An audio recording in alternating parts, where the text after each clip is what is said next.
Elle marchait seule à minuit après son service. Puis un homme la saisit par le bras et lui dit « Marche plus vite ». Elle ignorait totalement qu'il était millionnaire. PDG.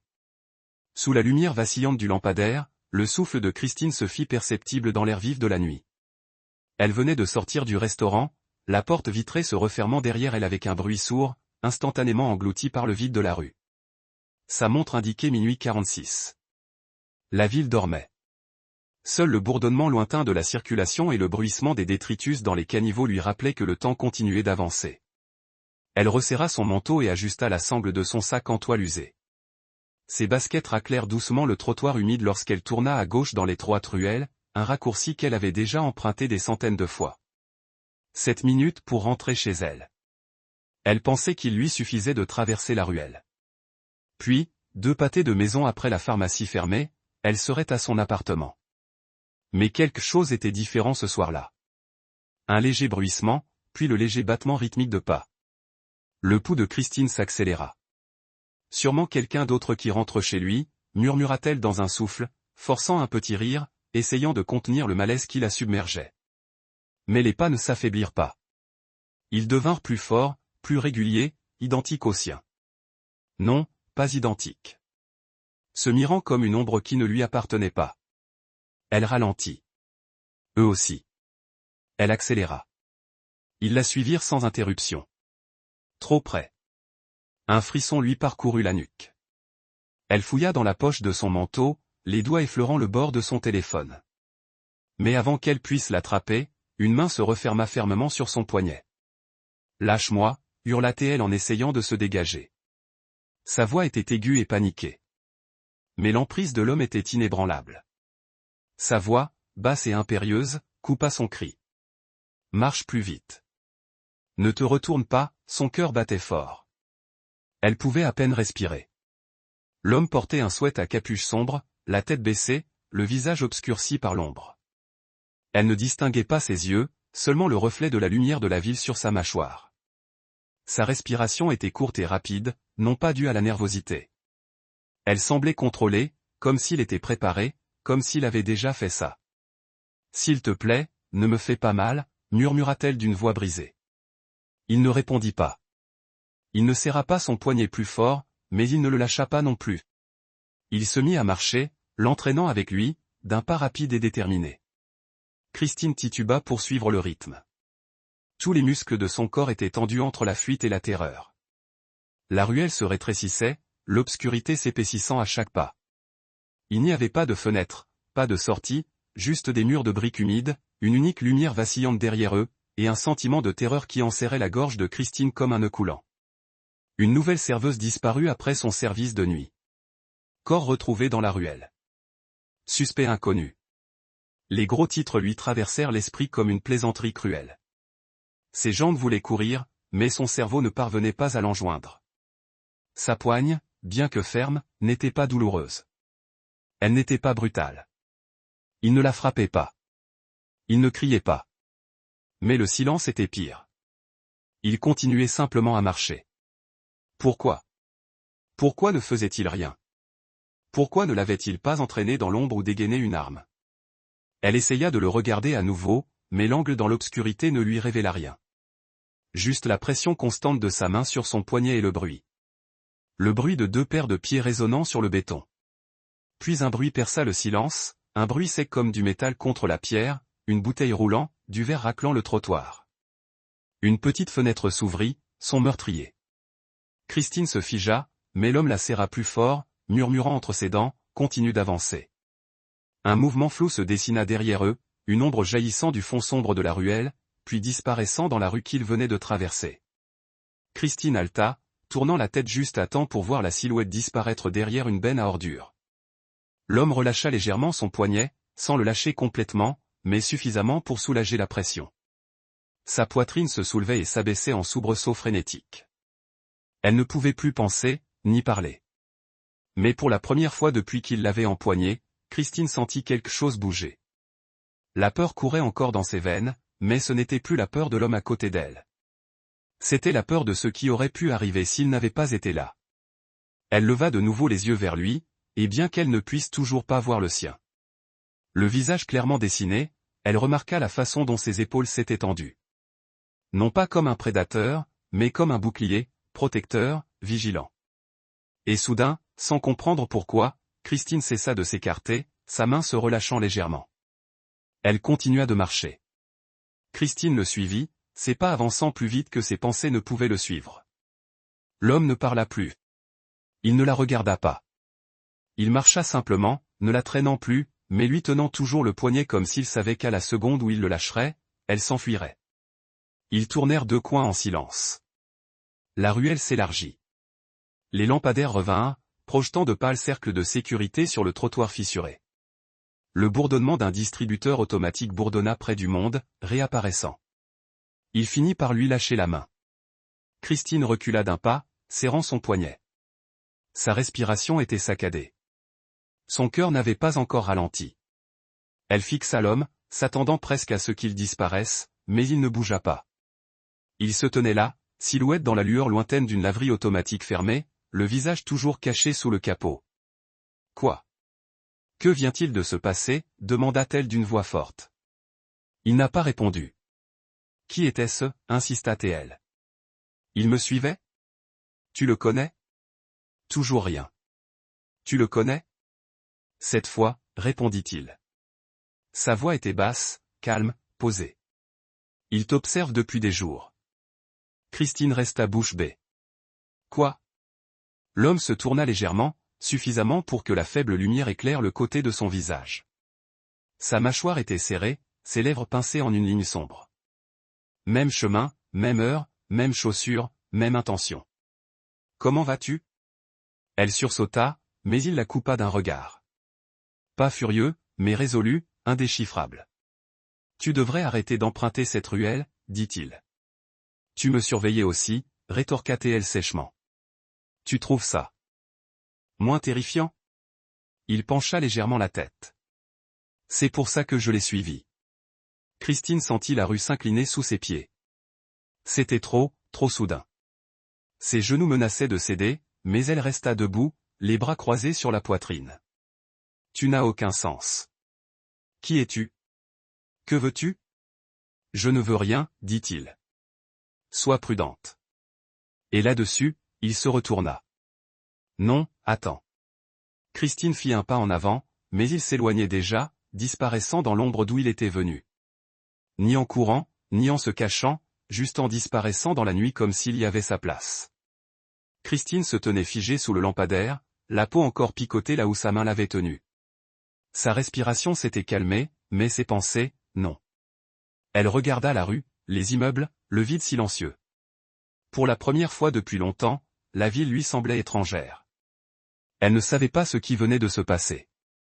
Un inconnu l'avait attrapée, tiré dans l'obscurité, lui avait parlé par énigme, et avait disparu. L'avait-il sauvée, ou avait-elle simplement échappé à un danger en s'enfonçant dans un autre? Mais elle se souvint alors du bruit, du cliquetis du métal, de la silhouette courant derrière eux, de la façon dont l'homme s'était placé légèrement devant elle, resserrant son étreinte, non pour la contrôler, mais pour la protéger. Elle se souvint de sa voix lorsqu'il avait dit. Il était plus près que je ne le pensais. Il l'observait, mais pas elle. Pas vraiment. Christine resta là un long moment, son pouls revenant lentement à la normale. Elle se frotta le poignet et se tourna vers chez elle, les yeux scrutant chaque ombre, chaque porte.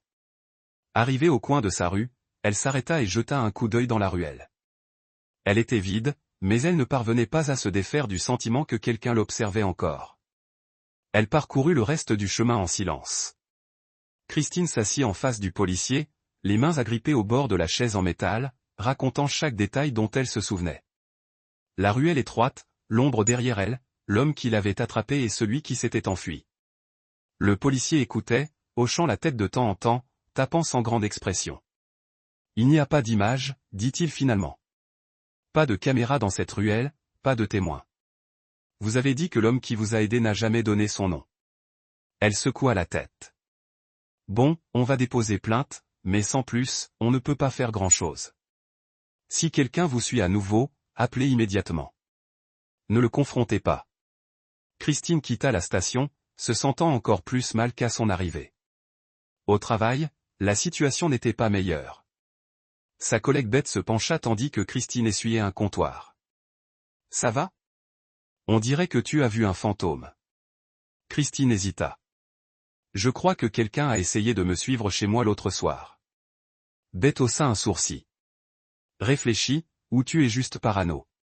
Tu as travaillé trop tard. » « Je suis sérieux. » Christine a dit qu'il y avait quelqu'un. 2 personnes, en fait. L'une d'elles. Je ne sais pas ce que c'était. Il m'a attrapé, mais il m'a peut-être sauvé. Le sourire narquois de Beth s'estompa. T'as sauvé ? Christine hocha la tête. Il a dit que j'étais surveillé, que quelqu'un me suivait, et que tu le croyais. Je ne sais pas. Beth la regarda longuement. Fais attention, Christine. On dirait que c'est de lui que tu devrais avoir peur. Mais Christine n'arrêtait pas d'y penser. Elle ne pouvait s'empêcher de le ressentir. Il y avait des choses subtiles.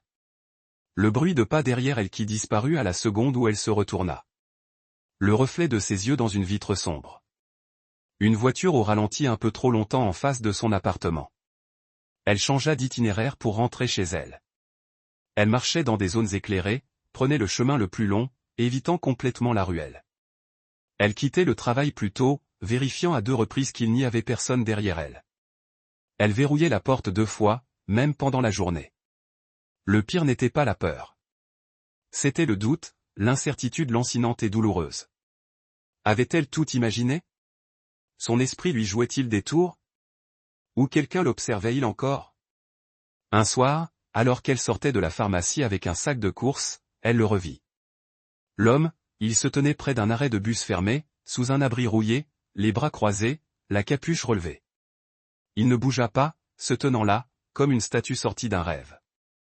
Son cœur battait fort, mais cette fois, elle ne courut pas. Elle traversa la rue et marcha droit vers lui. Il ne broncha pas. « Toi, dit-elle en s'arrêtant à quelques pas, pourquoi tu continues à venir ?» Il ne répondit pas. « Tu m'as suivi. Tu m'as attrapé. Tu as dit que quelqu'un me poursuivait, puis tu as disparu.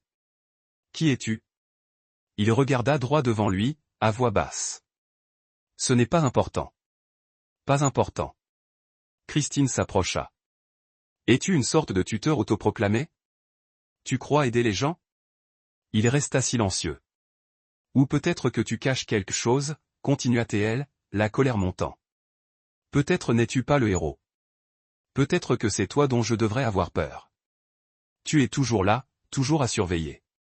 Que cherches-tu vraiment à faire ? » Il finit par la regarder. Puis il s'assit sur le banc derrière lui, comme si ses paroles lui avaient ôté toute force. Ses épaules s'affaissèrent, ses yeux soudain non plus sombres, mais creux. « Je ne suis pas un héros, » dit-il doucement. « Je suis juste un frère horrible. » Le souffle de Christine se coupa. Elle ne s'attendait pas à ça. Il ne la regarda pas.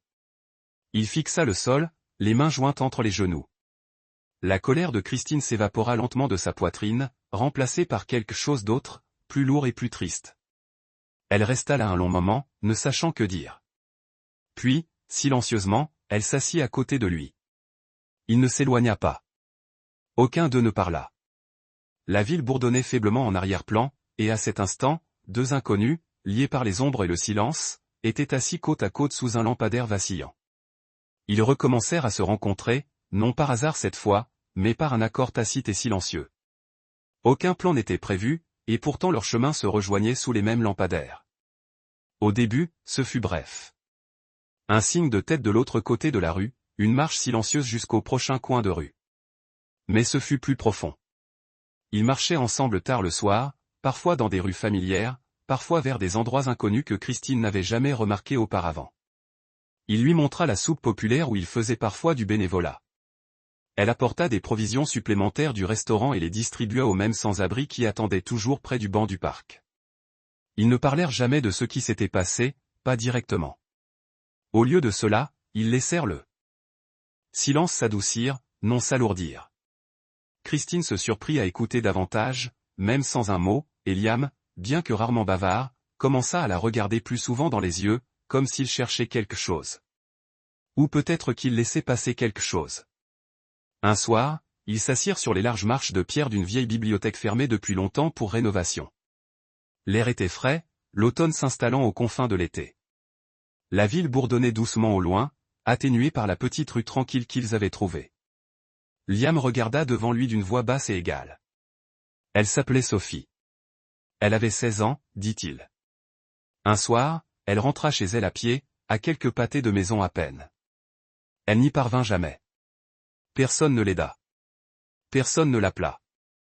Ils l'entendirent tous crier, mais ils fermèrent simplement leurs fenêtres. Silence. Christine se tourna vers lui. Elle adorait les bonbons au citron, dit-il, un léger sourire effleurant ses lèvres, bien que ses yeux ne le reflètent pas. Et de vieux livres. Elle avait cette idée qu'elle en écrirait un jour. Un roman. J'ai encore le premier chapitre qu'elle a imprimé, plein de fautes d'orthographe et de personnages portant le nom de son dessin animé préféré. Christine resta silencieuse. Elle rentrait de l'anniversaire d'une amie. À seulement 5 pâtés de maison, mais il faisait nuit et elle n'y est jamais arrivée. Quelqu'un l'a suivie, l'a attaquée. Elle a crié. Sa mâchoire s'est serrée. Personne n'a ouvert sa porte. Personne n'a même appelé à l'aide jusqu'au matin. Je suis vraiment désolé, dit Christine doucement. Je devais venir la chercher, murmura-t-il, mais j'ai oublié. J'étais à une fête, un truc de réseautage idiot. Je n'ai même pas regardé mon téléphone avant qu'il ne soit trop tard. Le silence qui a suivi était différent. Il n'était ni froid ni gênant. Il était sacré. J'ai commencé à arpenter les rues après ça, dit-il. Pas seulement pour elle, pour chaque fille rentrant seule chez elle, pour chaque inconnu qui pourrait avoir besoin de quelqu'un pour se soucier de quelqu'un. Christine sentit le poids de ces mots s'abattre sur sa poitrine. Les ombres qu'il portait n'étaient pas de celles qu'on pouvait voir, mais elles étaient profondes, et ils passèrent en revue tout ce qu'il avait fait. Quelques nuits plus tard, il pleuvait. Ils se réfugièrent sous l'auvent d'une librairie fermée, l'eau ruisselant à quelques centimètres de leurs pieds. Christine était trempée. Liam aussi, même s'il ne sembla pas s'en apercevoir. Elle sortit des mouchoirs de la poche de son manteau et essuya délicatement les gouttes sur son front. Il ne broncha pas. Il la regarda simplement. Il la regarda vraiment et quelque chose dans son regard s'adoucit. Elle sourit, mais son sourire hésita. Tu n'es pas obligé de faire ça tout seul. Il ne dit rien. Tu n'es pas responsable de tout ce qui arrive de mal dans le monde, poursuivit-elle. Tu n'es pas obligé de tout porter tout seul. Elle tendit la main et lui prit délicatement le poignet, faisant écho à cette nuit dans la ruelle, mais inversant les rôles. Ses doigts s'enroulèrent autour des siens juste assez pour être sentis. Tu n'es pas obligé de protéger le monde, répéta-t-elle d'une voix à peine plus forte que la pluie. Laisse juste quelqu'un te protéger, pour une fois. Pendant un instant, il resta immobile. Puis, lentement, il sourit. Un sourire discret et fugace, sans douleur ni fardeau. Il ne parla pas. Il ne s'écarta pas. Le malaise était revenu. Christine le sentait à nouveau, la pression invisible, la façon dont les ombres semblaient s'attarder une seconde de trop, le frisson occasionnel qui lui parcourait le dos lorsqu'elle marchait seule. Elle avait espéré que ce n'était que de la paranoïa, l'écho d'une peur passée, mais Liam ne le pensait pas. Ils étaient assis ensemble sur un banc au bord du parc. Le crépuscule dessinait de longues ombres sur le chemin, il est toujours dehors, dit Liam doucement, les yeux scrutant la rue devant lui. Même homme, même motif. Je l'ai vu 2 fois près du restaurant cette semaine, la gorge de Christine se serra. Alors il faut faire quelque chose. Liam la regarda, la mâchoire serrée. On le fera, mais prudemment. Le plan était simple, mais dangereux. Christine reprendrait son ancien chemin pour rentrer chez elle, par la même ruelle, à la même heure. Liam la suivrait à distance, observant cette fois non pas elle, mais les ombres. Ils avaient déjà informé un contact de la police de leurs soupçons. Des policiers seraient à proximité, attendant un signal. C'était risqué, mais Christine refusait d'être traquée plus longtemps. Ce soir-là, elle sortit seule du restaurant. Chaque pas résonnait plus fort que d'habitude. Ses mains tremblaient, mais elle continua d'avancer comme prévu. La ruelle se profilait devant elle, étroite, humide, faiblement éclairée. Elle n'hésita qu'une fois avant d'entrer. Puis elle entendit des pas derrière elle, plus rapides cette fois, plus proches. Elle se retourna juste au moment où une silhouette surgit de l'obscurité. Mais avant que l'homme ne puisse l'atteindre, Liam était là, apparaissant lui-même comme une ombre. Interceptant l'agresseur d'une violente bousculade, une bagarre éclata. Christine hurla tandis que l'homme sortait un couteau et le tailladait sauvagement. Liam esquiva, mais pas assez vite. La lame le heurta au flanc. Un bruit sec et écœurant. Liam tituba. Non, s'écria Christine en courant. Elle attrapa le bras de l'agresseur, essayant de le retenir. Il la poussa violemment, mais elle ne tomba pas. Elle s'accrocha, luttant de toutes ses forces. Puis des sirènes, des gyrophares bleus et rouges, retentirent à l'entrée de la ruelle. Les policiers crièrent des ordres. L'agresseur tenta de s'enfuir, mais un policier le plaqua au sol avant qu'il n'ait fait 5 pas. Christine tomba à genoux près de Liam. Sa respiration était saccadée. Sa chemise était trempée de sang. « Je te tiens », murmura-t-elle en pressant ses mains contre son flanc. « Reste avec moi, s'il te plaît.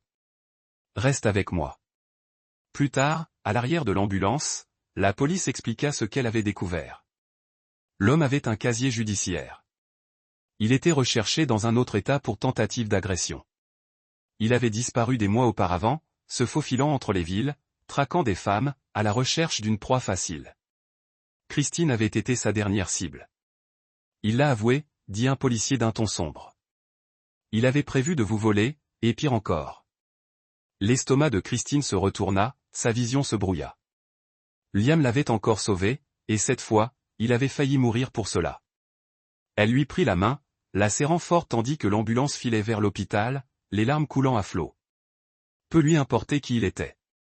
Peu lui importait sa puissance, sa richesse ou son mystère.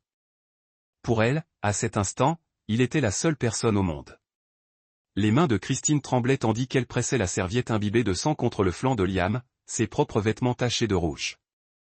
Il était affalé contre elle sur la banquette arrière du taxi, inconscient, les lèvres pâles, le souffle court. Sa voix tremblait tandis qu'elle criait au chauffeur d'accélérer, son esprit parvenant à peine à former des pensées cohérentes.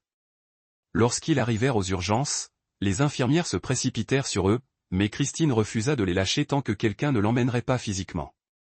Ses doigts étaient raides de sang séché, son pouls cognait dans ses oreilles tandis qu'ils emmenaient Liam hors de vue derrière une double porte. Une infirmière revint avec un presse-papier.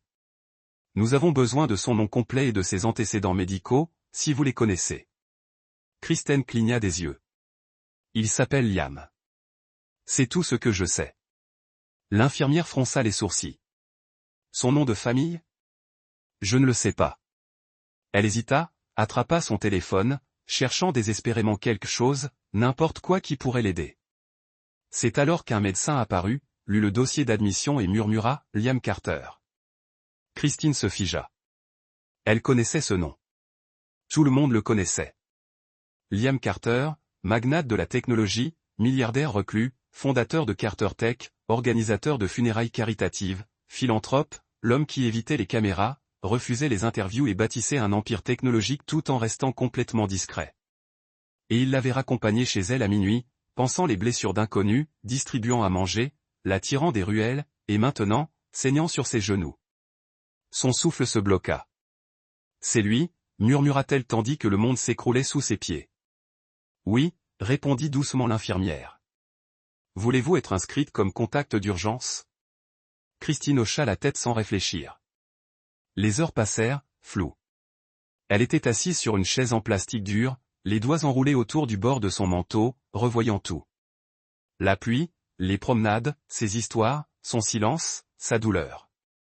Pourquoi un homme comme lui choisirait-il cette vie? Pourquoi elle? Elle n'était qu'une serveuse. Lui, si. Mais le sang sur ses mains n'était pas la richesse. Ce n'était pas le pouvoir. C'était le sacrifice. Et cela répondait à la question qu'elle se posait sans cesse.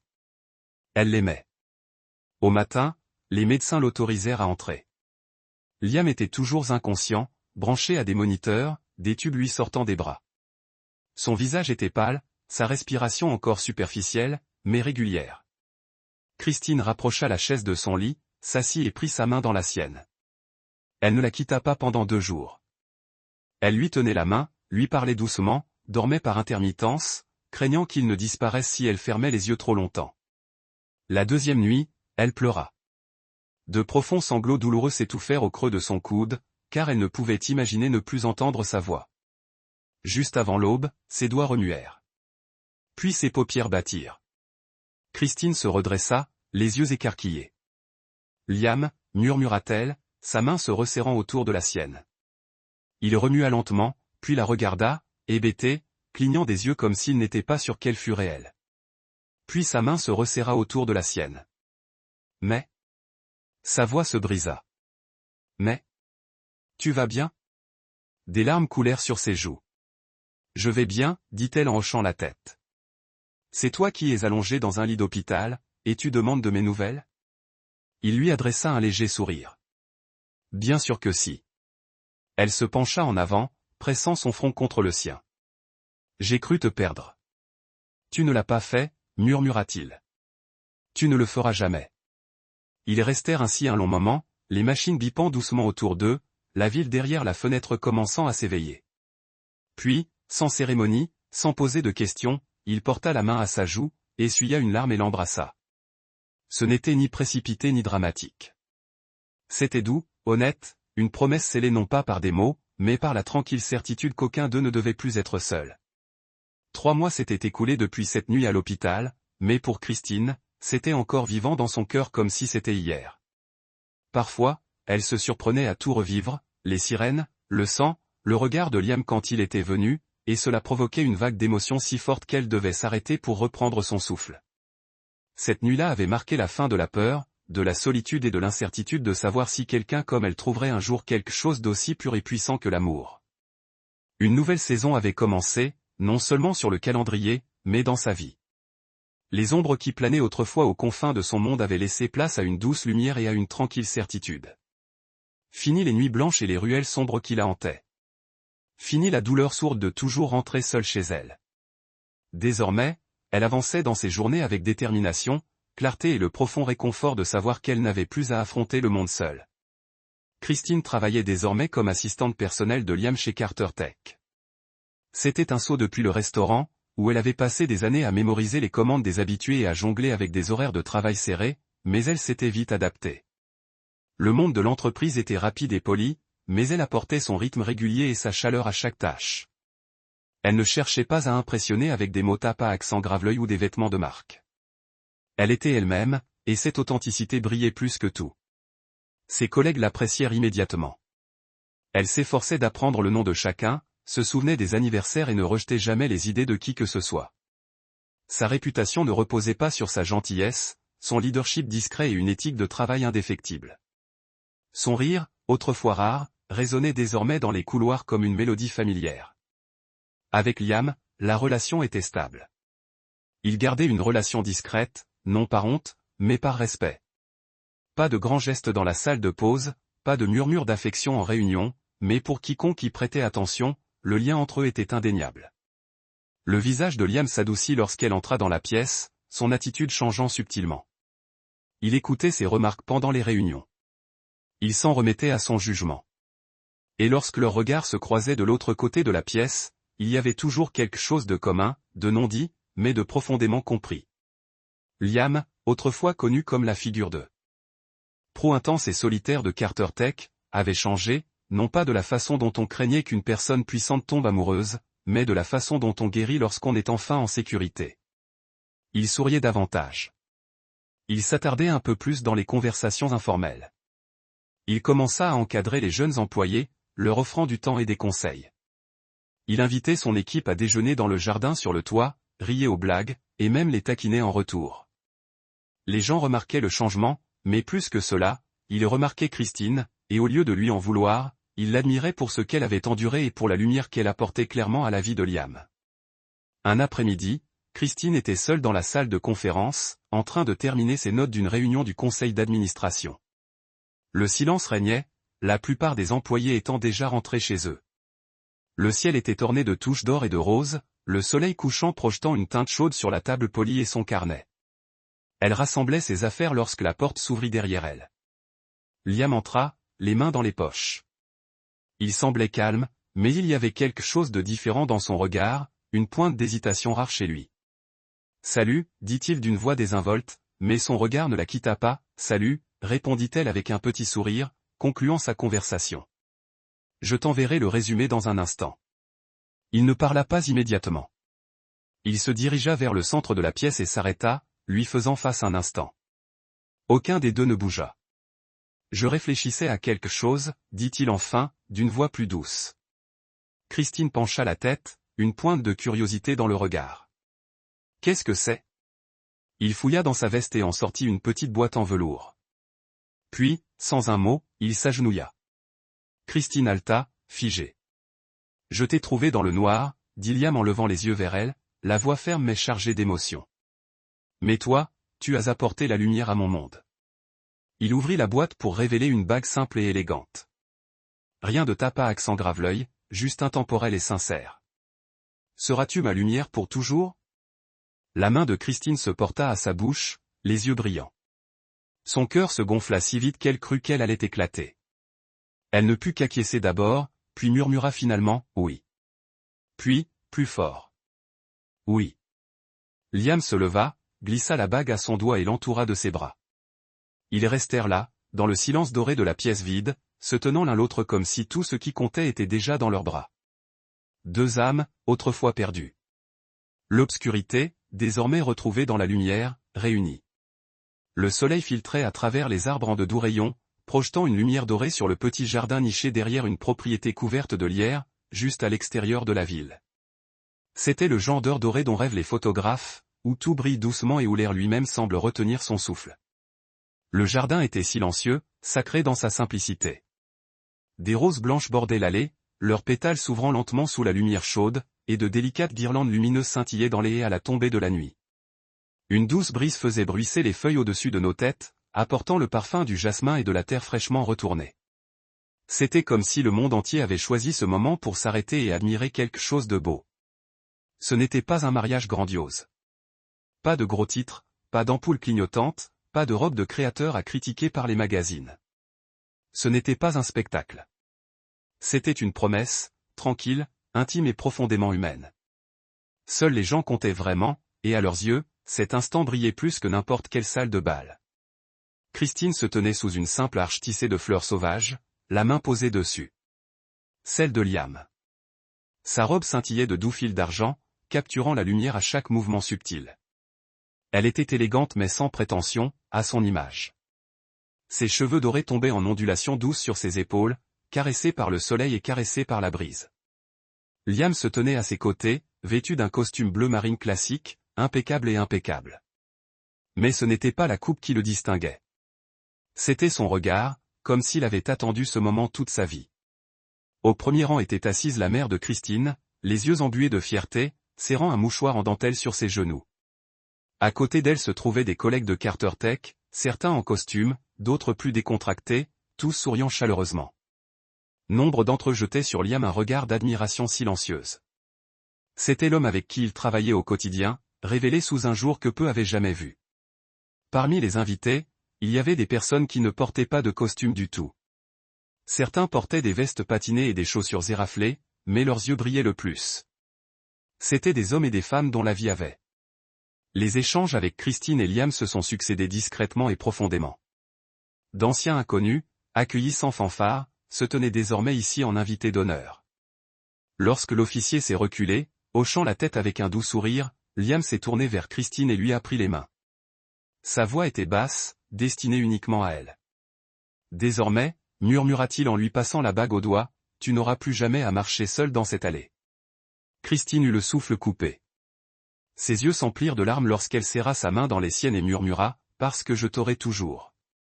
Les applaudissements s'élevèrent doucement, respectueux et chaleureux. Mais Christine les entendit à peine. Elle ne vit que Liam, l'homme qui l'avait tiré de la peur, des ténèbres, et l'avait tiré vers un monde auquel elle avait presque renoncé à croire. Ensemble, ils firent demi-tour et redescendirent l'allée, main dans la main.